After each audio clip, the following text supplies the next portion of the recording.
Hello and welcome. Today, we are going to talk about the US credit system.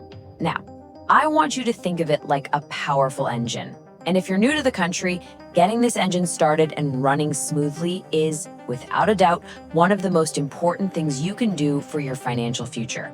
So let's pop the hood and see what really makes this thing tick. So this is the big question, right? It's the central challenge.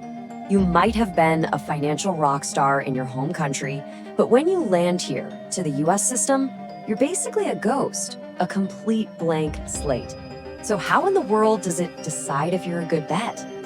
Well, that is exactly what we are here to figure out. And this image, it just says it all. The problem isn't that you have bad credit, it's that you have no credit. You are what they call credit invisible. And that just means that lenders, landlords, even your cell phone company, they have zero data to work with. Our whole mission today is to change that, to start feeding them the right data strategically. Okay, so why do we care so much about this engine? You might think, oh, it's just for getting a mortgage someday.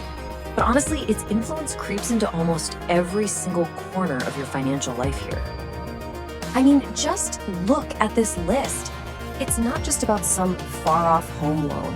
We're talking about whether a landlord rents you an apartment. We're talking about the interest rate you'll pay for a car loan. It can even affect your insurance premiums and the security deposit you have to put down just to get a smartphone. So this isn't some optional side quest. It is a fundamental piece of your financial identity in the US. All right, so let's pull back the curtain. A credit score isn't some big, scary mystery. It's actually a formula. It's math. And once you understand the rules of the engine, you can give it exactly the kind of fuel it needs to run perfectly. And wow, just look at that. That huge 35% chunk of the pie, that's your payment history. If you take away only one thing from this today, let it be this. Paying your bills on time, every single time, is the most powerful thing you can do. It's not even close. So let's break this down a bit more, because it's all cause and effect. Amounts owed is a big one. It's not really about how much debt you have, but about what percentage of your available credit you're using. They call it credit utilization. Keep that number low and you look really responsible. Length of history just rewards you for being in the game longer. And credit mix. Well, that just shows you can juggle different kinds of debt, like a credit card and a car loan. It's all part of the big picture you're painting for lenders. And now we get to the real heart of the challenge for newcomers. You could have a flawless financial record back home, but unfortunately, that history almost never just follows you here. And what this means, really, is that everyone starts from the exact same spot. The system needs US-based data to create a US-based score. It's a total clean slate. And yeah, that can feel a little daunting, but look at it this way.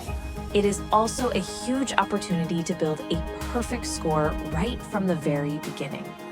Okay, so how do we start generating that data? How do we get the engine started? We need the right tools. Tools that are specifically designed to start feeding the system what it wants to see. Think of this section as your personal starter pack for becoming credit visible. So, tool number one, and this is the big one, is the secured credit card. There is a very, very good reason this is the most popular starting point, and it all boils down to one simple word: risk. The way this works is just genius. You go to a bank and you give them a cash deposit, let's say $300. That $300 then becomes your credit limit. See what happened there? From the bank's point of view, you've completely eliminated their risk. If for some reason you don't pay your bill, they just keep your deposit. And that is why they're willing to give you a card and start reporting your payments to the credit bureaus. So the game plan is simple. You open a bank account, you put down that deposit, and then you just use the card for small, everyday things. A coffee, gas for the car, whatever. But, and this is the golden rule, you must pay the balance in full every single month. The goal is not to have debt. The goal is to create a perfect track record of on-time payments. All right, let's talk about our second tool, This one is a really clever alternative, or even something you can do alongside a secured card. It's called a credit builder loan. Now, this one is kind of backwards, but in a good way. You don't actually get any money up front. Instead, the bank puts the loan amount into a locked savings account for you. Then you make small monthly payments on that loan, and every single payment gets reported. Once you've paid it all off, boom, they release the money to you. It's like a forced savings plan that just happens to build your credit score. Pretty neat, huh? So, which one should you get? Well, as you can see, it's a bit of a trade-off. A secured card needs that upfront deposit, but gives you a card you can actually use right away. A credit builder loan is more about saving, and you get the cash at the end. But here's the really important part. They build different types of credit. One is revolving, the other is installment. And having both, that's a great way to boost that credit mix part of your score we talked about. Okay, so once you've got that foundation laid with one of those first two tools, you can start looking at some more advanced ways to really speed up your progress. We're going to touch on 3 really powerful strategies here. The first is basically piggybacking on someone else's good credit history, with their permission, of course. The second is a really cool way to use the history you already built back home. And the third is about finding lenders who look beyond just the traditional score. So, becoming an authorized user on a family member's or a close friend's credit card can be a huge boost. Their history of on-time payments can actually show up on your credit report. But this quote gets to the heart of it. It mentions a co-signer who's legally on the hook for a debt. As an authorized user, you're not legally responsible, but the primary cardholder is responsible for everything you spend. It requires a massive amount of trust, but it can be a game changer if you have someone in your life who's willing to help you out. Now, this is a really interesting one. There are companies out there, like Nova Credit, that can essentially act as a translator.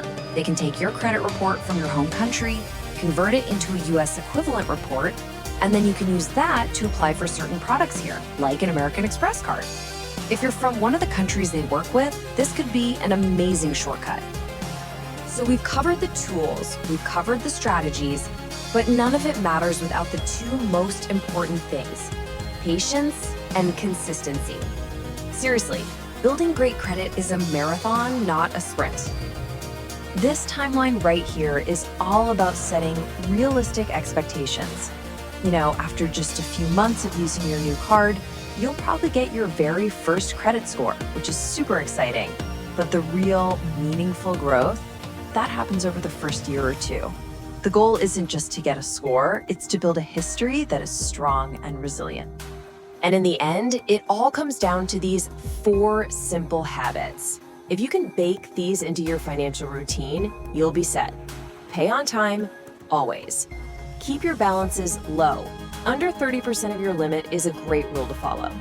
Don't go crazy opening a bunch of new accounts at once, and try to keep your oldest account open for as long as possible. That's it. That's the playbook for an amazing credit score.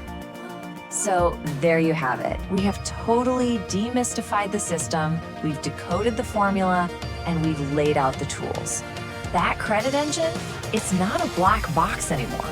You have the instruction manual. So the only question left is, what's going to be your first move to get that engine fired up?